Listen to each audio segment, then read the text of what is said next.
আমাদের গেস্টদেরকে আমরা বসতে দেব। সিটগুলো আমাদের গেস্টের জন্য। ঈদের মুক্তিপাতা সিনেমার জন্য নেই, আপনাদের বলা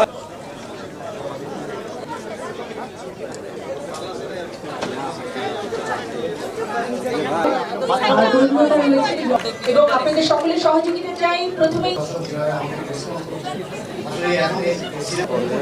আসলে সিনেমা নিয়ে কম বেশি আগেও বলেছি, আজকেও বলছি, সবাই যারা আছেন, কারণ আপনাদের মাধ্যমে আমাদের জমি ছড়িয়ে গিয়েছে। আশা করছি ইন্টারন্যাশনালিও আমরা সেই ধরনের একটা ভালোবাসা পাবো।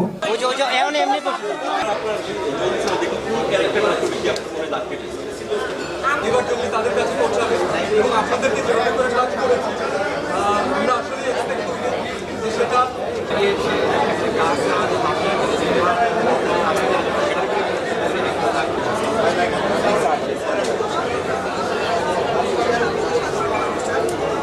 ইন্টারন্যাশনাল রিলিজ হচ্ছে, এটা আমাদের জন্য অনেক গর্বের বিষয়।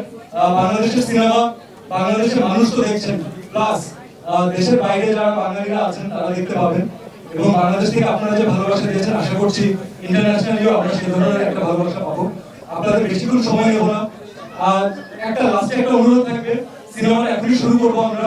প্লিজ কাইন্ডলি যদি আপনারা সবাই ভুলে যান যে আপনারা কে, আমাদের কাকে কিভাবে চেনেন, চলেন আমরা একেবারে জিরো নিয়ে একটা ক্লিন স্লেট নিয়ে একটা গল্প দেখি, যে গল্পটা ইব্রাহিম অনেক যত্ন করে বানিয়েছেন। ভুলভ্রান্তি আপনাদের কাছে অবশ্যই শুনে নেব, কিন্তু মূল্যবান সময় বের করে আমাদের জঙ্গি টিমের জন্য। আর অবশ্যই ধন্যবাদ আমাদের জার্নালিস্ট যারা আছেন, কারণ আপনাদের মাধ্যমে আমাদের জঙ্গি ছড়িয়ে গিয়েছে দেশের বাইরে। অবশ্যই আমার জঙ্গি টিমকে অনেক ধন্যবাদ জানাই। আর আজকে বেশি সময় নিব না, আজকে যারা